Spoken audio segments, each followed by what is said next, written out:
Parce que quelqu'un qui est né, excusez-moi, à 2000 ici, il dort dans le lit qu'il veut, il se plaint même que le matelas n'est pas bien.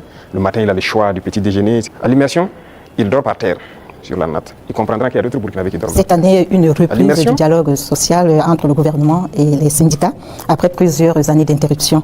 Quel message donc renvoie votre gouvernement avec ses partenaires sociaux quand on sait que la situation était tendue entre le gouvernement et les syndicats? Bienvenue à toutes et à tous. Aujourd'hui, nous vous proposons une édition spéciale consacrée au capitaine Ibrahim Traoré, président du Burkina Faso. Dans un contexte où chaque décision compte, il répond aux questions de la presse nationale et internationale avec clarté, détermination et transparence. Cette rencontre est l'occasion de comprendre davantage sa vision, ses priorités et les actions engagées pour renforcer la sécurité, stimuler le développement et inspirer la jeunesse. Restez avec nous pour un échange dynamique, sincère et éclairant qui vous offrira un regard direct au cœur des enjeux du pays. Préparez-vous, l'entretien commence maintenant. Un moment important pour saisir les avancées en cours, comprendre les défis relevés et apprécier les efforts déployés pour bâtir un avenir plus stable.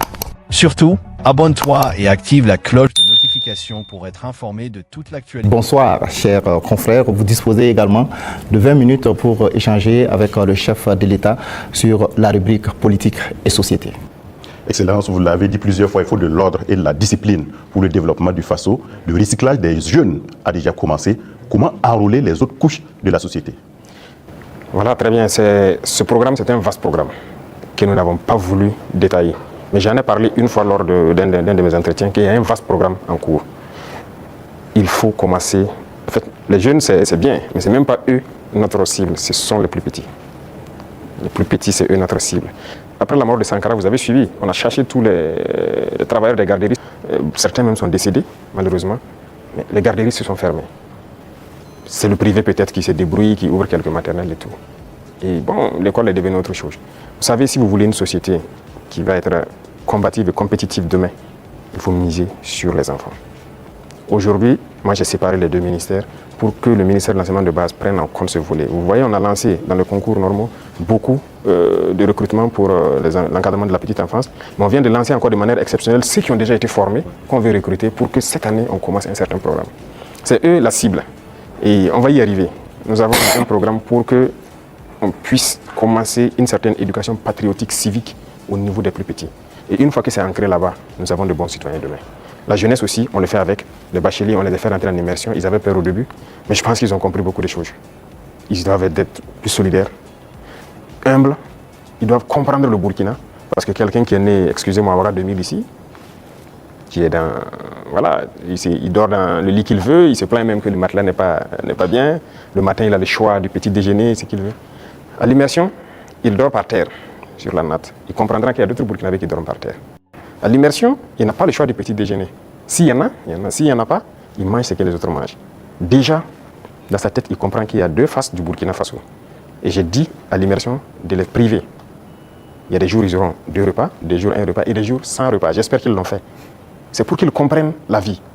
On est jeunes, mais si on a atteint cet âge et qu'on n'a pas compris qu'il y a plusieurs types de Burkinabés, c'est dangereux.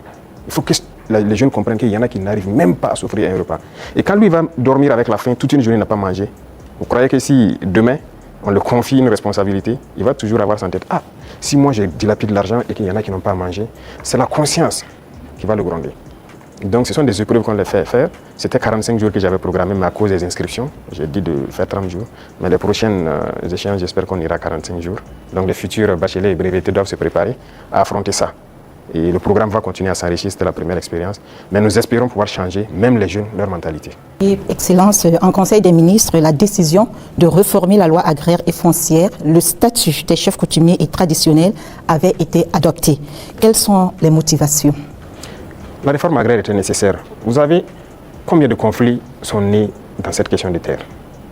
Il y a des villages qui se sont machetés, des familles se sont divisées à cause de la question des terres. Il faut que l'État prenne ses responsabilités.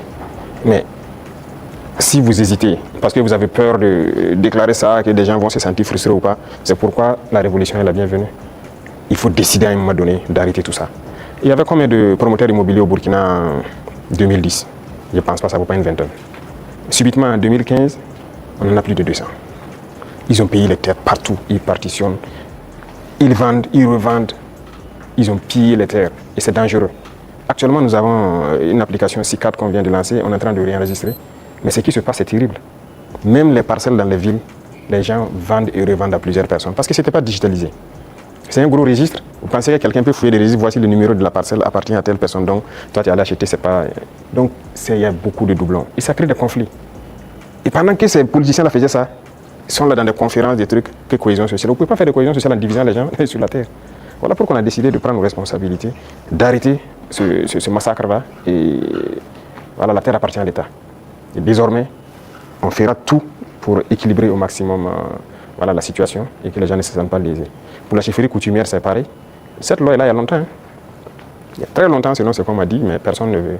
Mais nous avons décidé de mettre la main à la pâte, regarder, parce que la chefferie coutumière, pour moi, ils doivent être respectés, ils doivent être écoutés, ils doivent être ceux-là qui travaillent pour la cohésion sociale. Quand ils parlent, quand il y a un conflit, il y a une situation conflictuelle, ils doivent parler, pouvoir rassembler et que leur voix doit porter. Donc il y a un certain nombre de privilèges, si je peux dire, qu'on a mis autour, des symboles dans la nation qu'on a mis autour pour que les gens les respectent. Qu'on le veuille ou pas, on les respecte et qu'eux-mêmes, ils imposent le respect. Parce que dernièrement, les politiciens les avaient détournés. Beaucoup, aujourd'hui, voilà, regrettaient avoir marché aux côtés des politiciens. Il y a des villages où les gens sont divisés, les gens ne respectent plus les chefs. Mais avec cette loi, en tout cas, qu'on a amenée à la LT, nous avons essayé d'élaguer beaucoup de choses pour que leur respect dans la société puisse être réinstauré. Et ça, c'est très important.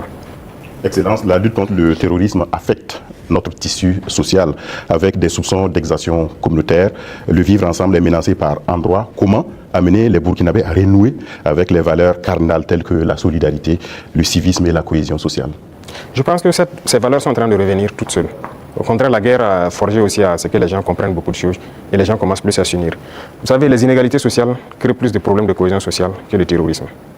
Il y a trop d'inégalités sociales. Je disais à certains, je dis, écoutez, vous avez mangé à votre faim. Vous allez vous asseoir comment avec elle qui n'a rien mangé pour parler de cohésion sociale? C'est pas possible. C'est la même situation que je vous ai pris tout de suite. Il faut essayer au maximum de mettre les gens à un certain niveau. Tant qu'il y a la richesse, que ce soit bien réparti. Ça, c'est le premier pas. Les cas d'exaction et tout ce qu'il y a, il faut faire attention. Il y a beaucoup de gens qui ont donné des allégations. C'est dernièrement, quand on a vu le cas à Solenzo, ils ont sorti des images, parlé. On n'a rien dit, on s'est calmé. Quand ils ont fini de chanter, on a montré les civils qu'ils disaient que les forces ont tués ont été transportés jusqu'à Ouagadougou ici, mis en sécurité. Ah, si on les a tués, pourquoi ils sont à Ouagadougou? Comment ils se retrouvent à Ouagadougou?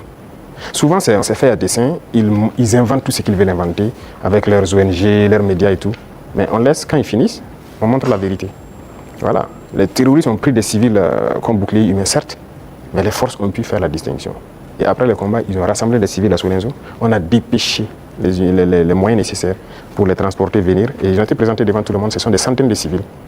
Ils ont témoigné. Donc, il faut qu'on fasse attention aux récits de certaines personnes qui veulent juste développer des thèses. Et leur objectif, c'est de nous diviser. Mais nous, on ne doit pas tomber dans ce piège-là. Voilà.